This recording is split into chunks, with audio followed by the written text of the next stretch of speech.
Puji nama Tuhan, haleluya. Selamat pagi saudara.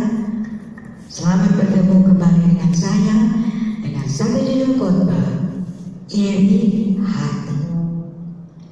Khotbah saya pada pagi ini saya beri judul iri hati. Tapi sebelum itu, mari kita menundukkan kepala, kita akan berdoa. Bapa kami yang ada di dalam sorga,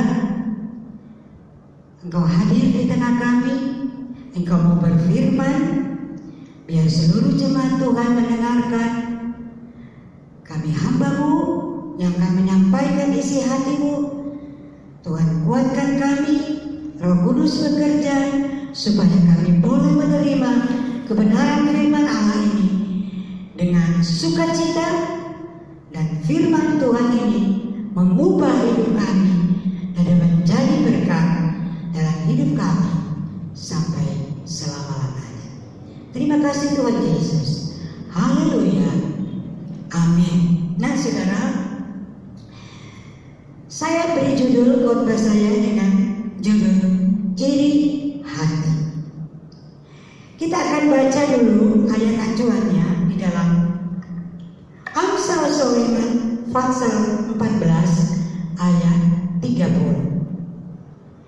Hati yang tenang menyegarkan tubuh, tetapi iri hati membusukkan tulang. Puji Tuhan. Saudara, iri hati itu adalah satu perasaan yang paling berbahaya. Karena dengan iri hati kita melahirkan kebencian. Dan kebencian akan membunuh perlahan-lahan. Iri hati atau dengki adalah suatu emosi yang timbul ketika seseorang tidak memiliki keunggulan atau tidak punya prestasi, menginginkan dan mengharapkan orang yang punya keunggulan itu hilang keunggulannya dengan cara difitnah, memutarbalikkan kebenaran, dan marah, dan sebagainya. Intinya supaya orang itu kehilangan keunggulannya. Jadi saudara, iri hati itu sangat luar biasa. Atau dengan kata lain, tidak senang melihat kelebihan orang lain, mengakibatkan dia iri hati. Iri hati akan kelebihan orang lain. Iri hati dengan cemburu itu beda. Cemburu itu artinya takut kehilangan. Allah itu cemburuan. Dia cemburu kalau kita menduakan dia. Karena apa?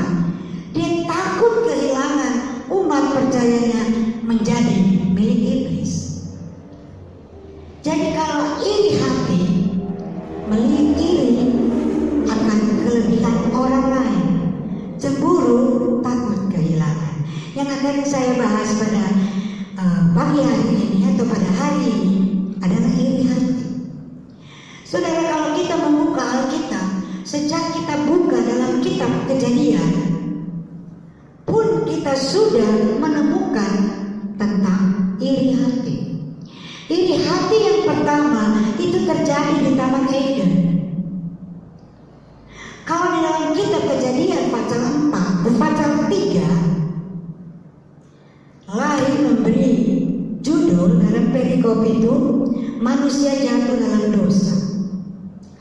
Tapi kalau saya membaca dan menyelidiki, kenapa manusia itu jatuh ke dalam dosa? Itu adalah pekerjaan dari diabolos. Iblis itu namanya diabolos dalam bahasa Yunani. Diabolos artinya memutarbalikkan kebenaran, memfitnah, iri hati, ya. Itu adalah pekerjaan diabolos. Segala sesuatu yang tidak baik itu pekerjaan diabolos atau iblis. Nah, kenapa iblis itu datang kepada Hawa dalam Kejadian pasal 3. Karena dia ingin Adam dan Hawa itu jatuh dalam dosa, atau dia iri karena dilihat Adam dan Hawa itu begitu enak di dalam taman Firdaus. Semua dicukupkan oleh Tuhan, dan dia bolos itu, dia datang dengan perlahan-lahan dalam bentuk ular. Dan dia datang tidak dia langsung marah atau dengan kata-kata yang kasar atau dia mencerca, tidak. Dia datang, dia berdialog dengan Hawa. Dia bilang, Hawa, kalau kita baca dulu dalam kitab Kejadian pasal 3, itu dia bolos, dia datang kepada Hawa. Kita baca dalam Kejadian pasal 3 ayat yang pertama. Adapun ular adalah binatang paling cerdik dari segala binatang di darat yang dijadikan oleh Tuhan Allah. Ular itu berkata kepada perempuan itu, tentulah Allah berfirman, semua pohon dalam taman ini jangan kamu makan buahnya, bukan? Dia pakai bertanya, bukan?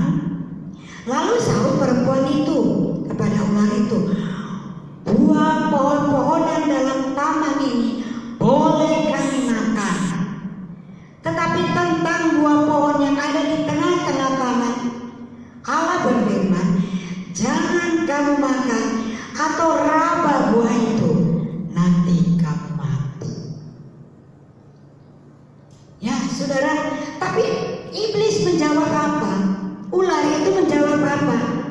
Oh, kali kamu tidak akan mati, tetapi kamu akan jadi seperti Allah. Nah, ini trik dari iblis. Pada waktu Hawa mendengar itu, atau saudara pun semua kita, kalau dibilang Anda ini jadi seperti Allah, jangan bilang begitu. Atau dibilang Anda akan bisa mengetahui masa depan orang, senang. Dan Hawa dia sangat tertarik, aduh saya bisa jadi seperti Allah kalau saya makan. Dan dia makan itu buah, bahkan dia berikan pada suaminya. Dan waktu itu mereka tidak jadi seperti Allah, tapi mereka tahu keadaan mereka bertelanjang. Dan Allah marah. Akibatnya mereka diusir dari Taman Eden. Taman Eden tutup, dijaga oleh Grobion. Jangan-jangan nanti ada dan Hawa balik. Nah, ini adalah apa? Siasat dari iblis, karena dia iri hati. Adam dan Hawa punya tempat yang baik, sedangkan iblis tidak ada tempat. Saudara sudah tahu yang iblis itu adalah makhluk ilahi yang bernama Lucifer, dan dia ingin menjadi seperti Allah dan dia didepak ke bumi. Dan dari iblis dengan tidak punya tempat, dia iri hati. Akibatnya Adam dan Hawa sama dengan dia, diusir dari Taman Eden. Iri hati. Yang kedua, dalam kitab Kejadian pasal 4, Kain dan Abel, anak dari Adam dan Hawa. Pada waktu mereka membuat persembahan kepada Tuhan, persembahan Kain tidak diindahkan oleh Tuhan, sedangkan persembahan Abel diindahkan oleh Allah. Dan Kain menjadi iri hati. Iri hati berbuntut, dia membunuh adiknya Habel. Yang ketiga, kalau kita lihat masuk ke zaman raja-raja, Raja Saul iri hati kepada Daud. Tadinya pada awalnya Raja Saul tidak iri hati pada Daud, bahkan dia sangat bangga. Daud adalah pahlawan yang luar biasa. Saul sangat terpesona dan bangga kepada Daud, sehingga Daud dijadikan mantu raja. Tetapi Tetapi kenapa akhirnya Saul mau membunuh Daud? Karena iri hati. Pada waktu mereka berdua pulang dari berperang mengalahkan musuh, masuk kota, wanita-wanita menyambut mereka, menari-nari dengan rebana, berkata, Saul mengalahkan beribu-ribu, tapi Daud mengalahkan berlaksa-laksa. Panas telinganya Saul. Waktu dia dengar itu, panas. Wah, saya raja, hanya diperhitungkan beribu-ribu. Ini bukan raja, diperhitungkan berlaksa-laksa. Iri hati timbul. Besok-besok nanti dia yang menjadi raja. Begitu iri hati timbul, iblis masuk dalam hatinya, berniat untuk menghabisi atau menghilangkan, melenyapkan Daud. Dan kalau saudara baca dalam kitab Raja-Raja, banyak cara yang dilakukan oleh Saul untuk melenyapkan Daud. Tapi Daud selalu dalam perhitungan. Pada waktu raja sedang makan dengan para pembesarnya, di sini Saul, di situ Daud, di hadapannya dia sudah menyediakan lebih untuk membunuh Daud. Hanya berhadapan secara manusia pasti bisa, tapi Daud hanya memeringkan kepala, tidak kena. Waktu itu Saul tambah panas. Dia bilang pasti dia akan menjadi raja. Iri hatinya tambah besar dan banyak hal yang dia lakukan, tapi dia tidak dapat membunuh Daud. Iri hati sangat berbahaya. Jadi benci yang tadinya sangat mengagumi, sangat terpesona, jadi benci karena iri hati. Membenci dan akhirnya ingin membunuh, melenyapkan orang itu dari hadapannya. Yang keempat, dalam perjanjian baru, Yesus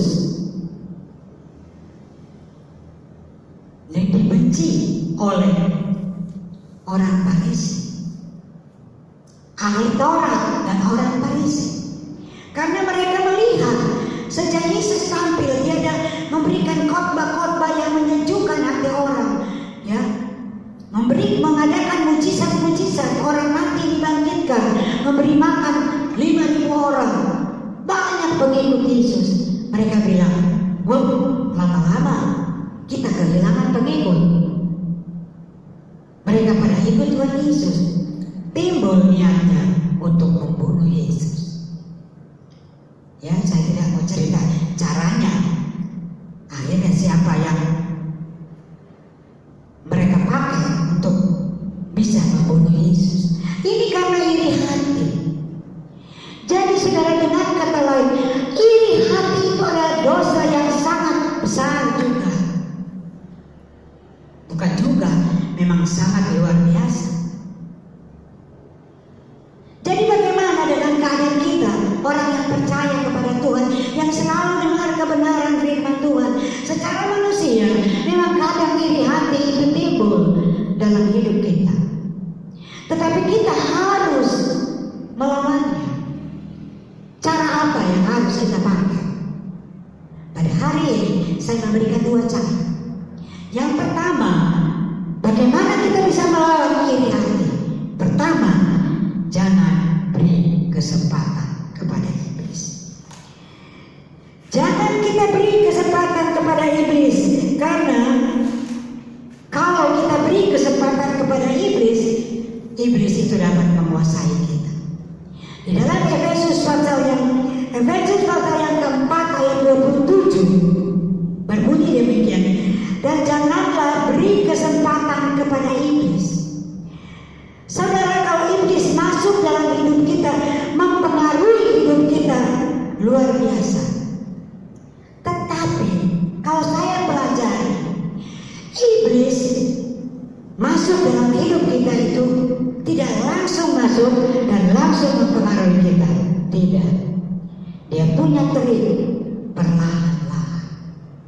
Kalau kita kembali kepada kitab Kejadian, bagaimana perlahan-lahannya iblis mempengaruhi hidup kita?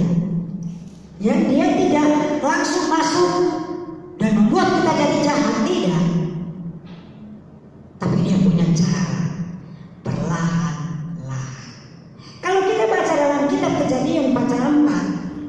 ayat yang ke-6. Waktu Kain iri hati kepada Habel, Tuhan sudah tahu. Dan dalam Kejadian pasal 4 itu berbunyi demikian. Firman Tuhan kepada Kain, mengapa hatimu panas dan mukamu muram? Apakah mukamu tidak bersedih jika engkau berbuat baik? Tetapi jika engkau tidak berbuat baik, dosa sudah mengintip di depan pintu. Ia sangat menggoda engkau, tapi kau harus berpuasa atas. Saudara, jadi Tuhan atau Allah katakan kepada Kain, dosa sudah mengintip di depan pintu. Engkau harus berpuasa atas. Iblis masuk dalam hidup kita, dia ngintip dulu. Sudah tahu kalau ngintip mungkin pakai mata sebelah, ting, ya, nggak langsung masuk. Dia lihat dulu keadaannya. Saya punya satu ilustrasi biar saudara lebih paham.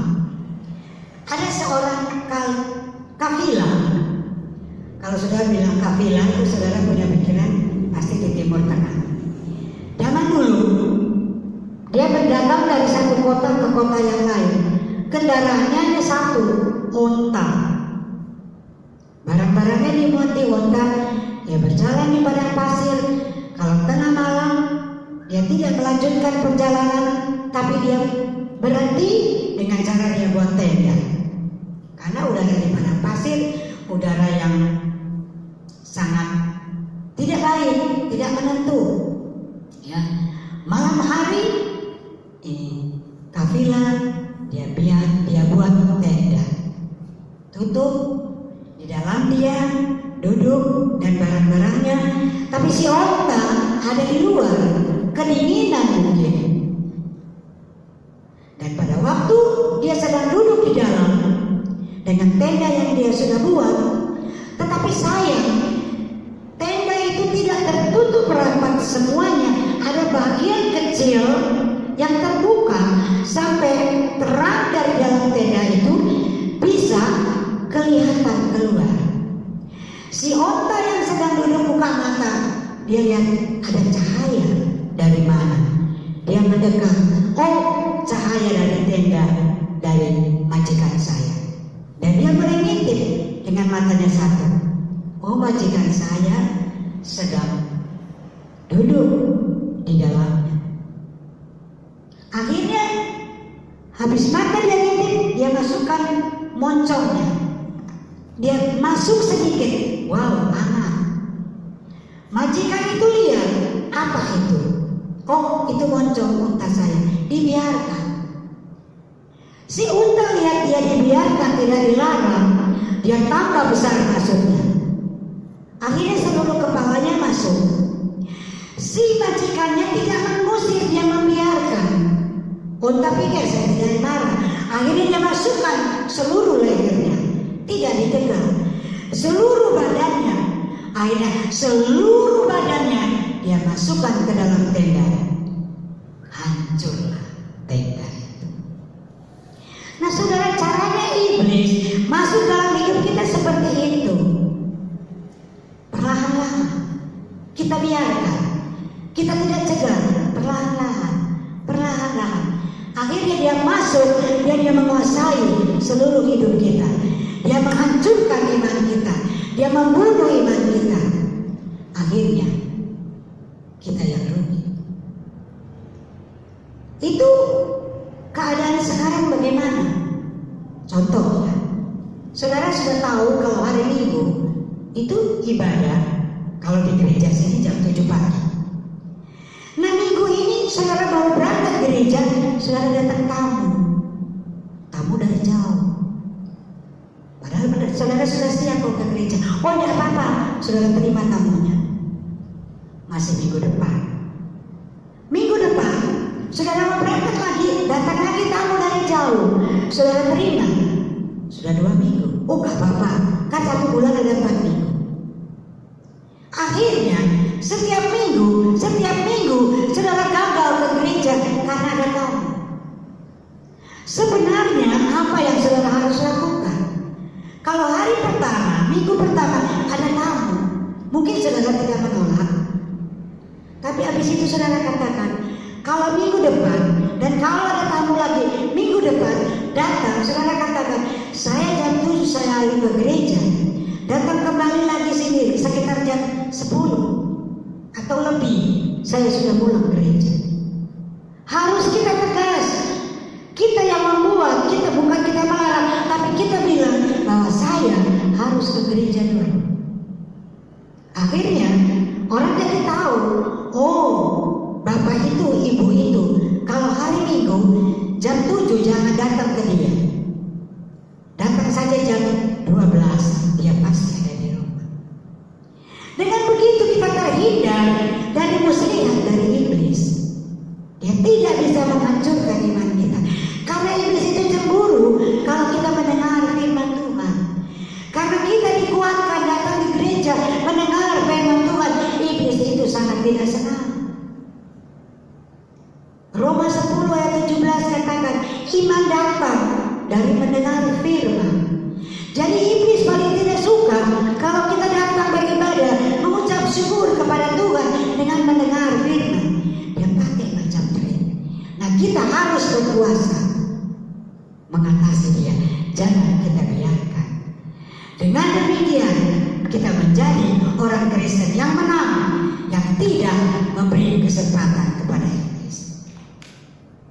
Yang menjadi jangan beri kesempatan kepada iblis. Dalam hal apapun jangan beri kesempatan kepada iblis. Yang kedua, supaya kita jangan iri hati, yaitu kita tidak, pertama, jangan kita beri kesempatan kepada dia bolos. Yang kedua, mengucap syukur senantiasa. Ya, senantiasa kita mengucap syukur kepada Tuhan. Kita baca dulu di dalam Tesalonika.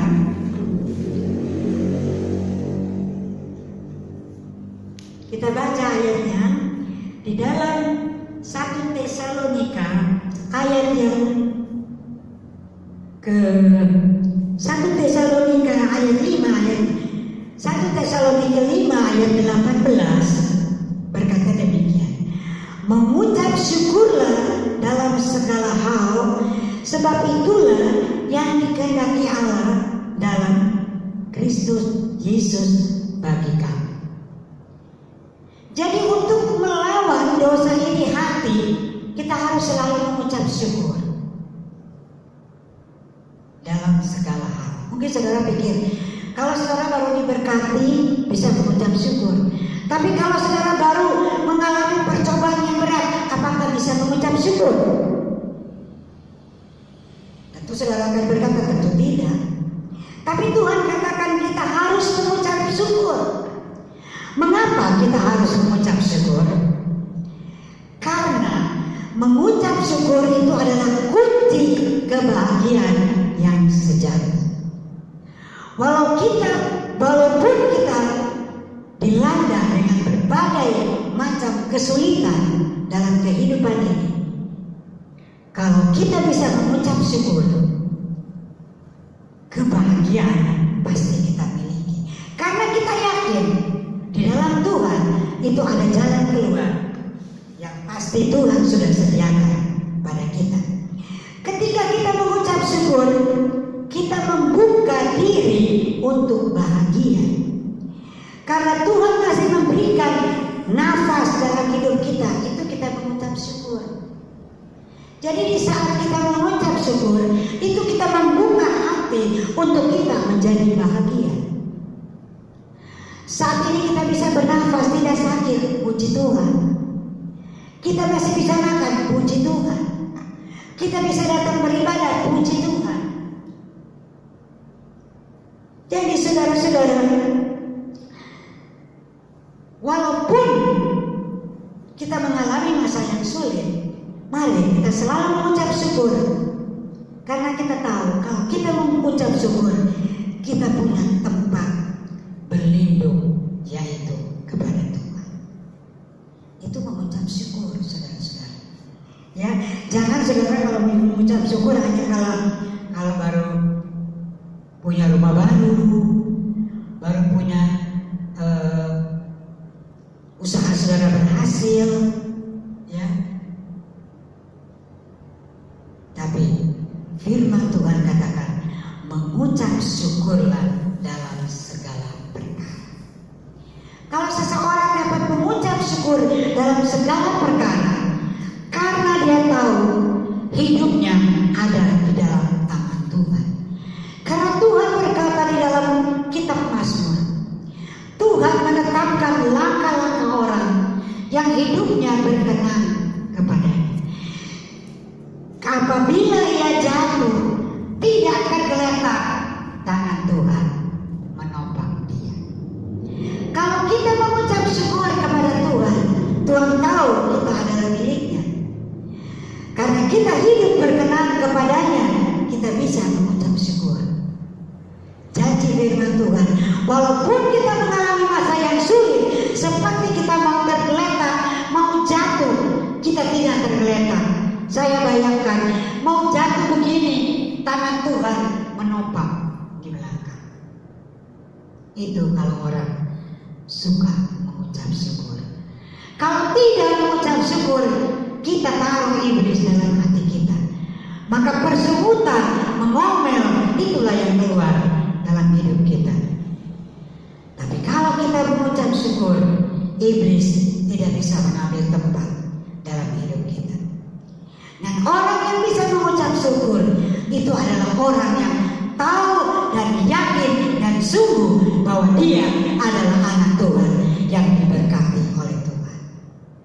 Sebab itu Bapak Ibu Saudara yang ada, kadang-kadang kita merasa berat dalam hidup ini. Jangan beri kesempatan kepada iblis. Mari kita selalu mengucap syukur supaya kita terhindar dari dosa iri hati. Kalau sampai kita terjebak dalam dosa iri hati, luar biasa kejahatan yang kita buat bukan berkurang tapi bertambah. Tetapi kalau kita miliki kebenaran firman Tuhan yang sesungguhnya dalam hidup kita, maka hidup saudara di dunia ini selamanya kita akan merasakan jamaah pertolongan Tuhan yang manis dan indah. Kadang-kadang kita melihat jalan ini seperti buntu, seperti tidak ada jalan keluar. Tapi kalau kita mengucap syukur, di saat kita mengucap syukur kepada Tuhan dan kita melihat begitu banyak pintu yang Tuhan sudah buka untuk kita dapat mengerjakan pekerjaan kita dan berhasil. Tapi kalau kita mengomel, semakin kita melihat kebutuhan yang ada di depan kita. Tapi kalau kita mengucap syukur, Allah kita luar biasa, memberikan kekuatan pertolongan sampai kita terhindar dari dosa iri hati. Puji nama Tuhan saudara. Biarlah kebenaran firman Tuhan yang singkat, yang kita sudah dengar, mari kita jangan iri hati, tapi kita mau taruh firman Tuhan Yesus dalam hidup kita supaya kita merasakan sukacita, kemuliaan Tuhan. Kita boleh rasakan, yaitu sukacita dalam hidup kita sampai selama-lamanya. Mari kita berdoa. Terima kasih Bapa dalam surga buat kebenaran firman Tuhan yang kita sudah dengar. Kadang kita merasa lemah sampai iblis mau mengambil peran yang luar biasa dalam hidup kita. Dia berikan, taruh dalam hati kita iri hati.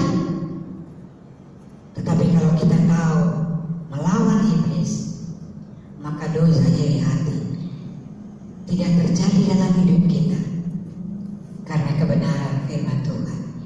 Dan Roh Kudus memberikan kita kemenangan, menolong kita, menopang kita sampai selama.